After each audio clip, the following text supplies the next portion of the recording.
В темном коридоре приюта, пропахшем пылью, каждый день тянулись чьи-то руки, стуки по клеткам, голоса посетителей, звонок и тихий шорох мисок. Дворняжка по имени Рита знала этот запах наизусть.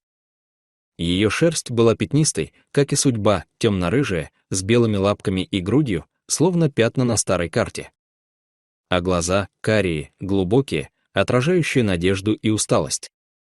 Она родилась здесь и другой жизни не знала. Утро приносило новые лица и знакомые вопросы. «Овчарку покажите, хаски есть?»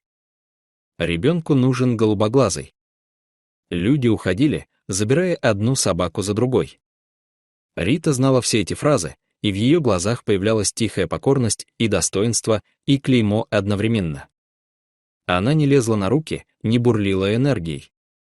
Ей было достаточно, если кто-то смотрел в глаза и видел не дворняжку, а частицу тепла. Однажды к клетке подошла семья: отец, мама и девочка. Волонтер Светлана рассказывала о каждой собаке, и Рита, по привычке, замерла в ожидании. Светлана называла ее ласковой и умной, но мать закатила глаза: «Дворняжка, нам нужен паспорт, родословная». Рите захотелось спрятаться, но она держалась. Знала, если быть терпеливой, возможно, однажды кто-то увидит главное. В тот вечер разочарование витало в воздухе. Рита смотрела, как уходят другие собаки, как сменяется свет в коридоре. Ей дали погрызть кость, и она уткнулась носом в миску, будто прощаясь с мечтой. Но ночь шептала о другой судьбе, о том, что случится, если кто-то разглядит в ней не просто дворняжку, а на следующий вечер шаги за дверью стали медленнее. Дверь распахнулась не широко, а так, как открывается тайна. Мужчина в темном плаще остановился у ее вольера и долго смотрел. В его взгляде не было поверхностной оценки, он видел Риту такой, какая есть, тихую, но с искрой в глазах. «Вот это! Та, кого я искал», — произнес он. Светлана отступила, ошарашенная. Рита не сразу поверила. Сердце отбило несколько ударов и снова выровнялось. Кто-то выбрал ее. Но первые секунды она была осторожна, не рванулась, не залаяла. Инстинкты говорили: не пугай человека радостью, и она послушалась. Светлана смотрела с удивлением. Обычно выбор длится долго, хозяин оценивает, проверяет, присматривается. А здесь мгновение, и мужчина просит открыть дверь. Рита ощутила запах перемен, не страх, не тревогу, а воздух, в котором можно дышать. Дмитрию было важно не то, что написано в паспорте, а то, что она может быть рядом. Это неуловимое чувство стало ключом к их будущему. Она ощутила дрожь счастья, но удержалась.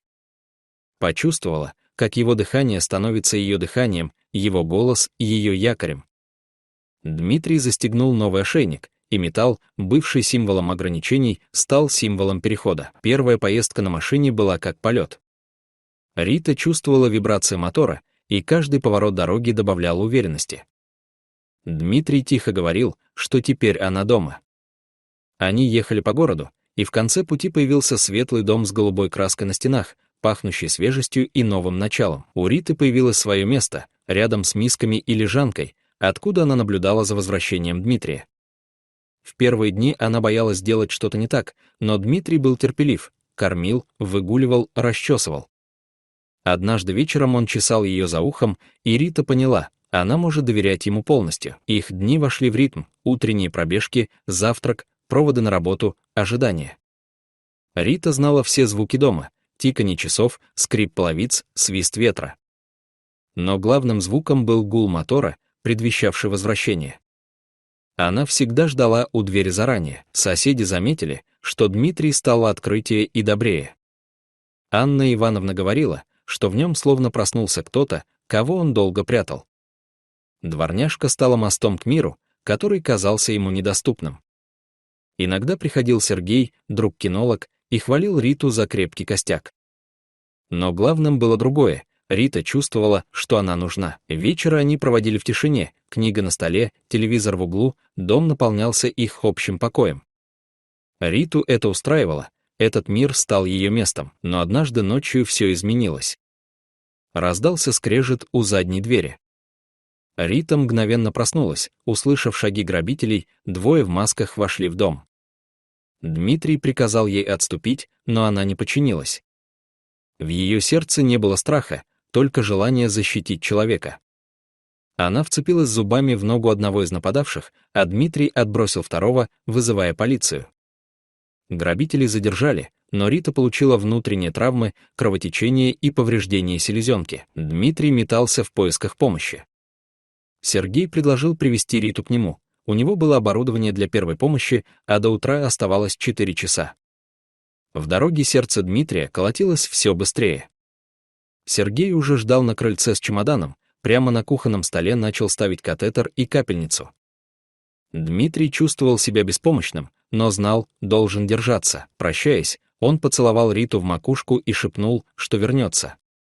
Его голос стал ее оплотом против тьмы.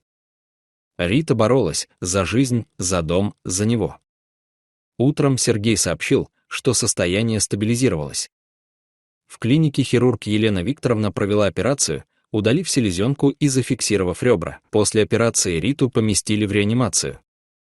Дмитрий не уходил, сидел за стеклянной перегородкой, ловя каждое ее движение. Сергей поддерживал друга, приносил еду и говорил, она выкарабкается, ее характер не сломать. На вторые сутки Рита открыла глаза и нашла взглядом Дмитрия.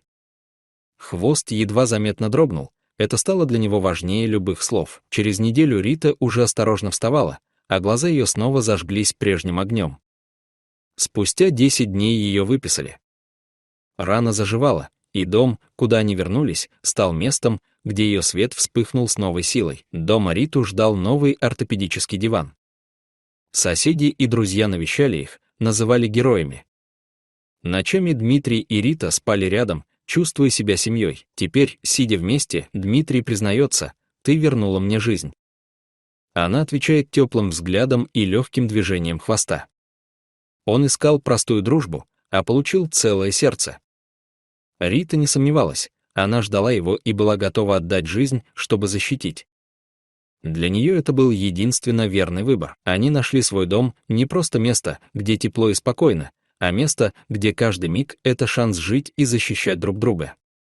Вечером, когда город засыпает, они лежат на диване, и Дмитрий рассказывает истории о тех временах, когда думал, что быть сильным невозможно.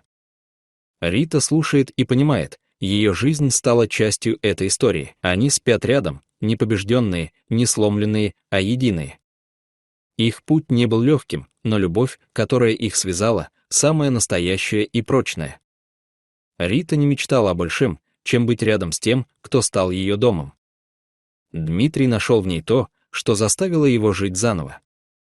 И если ночь и утро — начало и конец их дня, то для них это начало и конец одного великого пути — пути к дому, к миру, к жизни, которую они создают вместе. Дорогие зрители, что вы думаете об этой истории? Поделитесь, пожалуйста, в комментариях. А если вам понравилось это видео, ставьте лайк и подписывайтесь на наш канал. До новых встреч!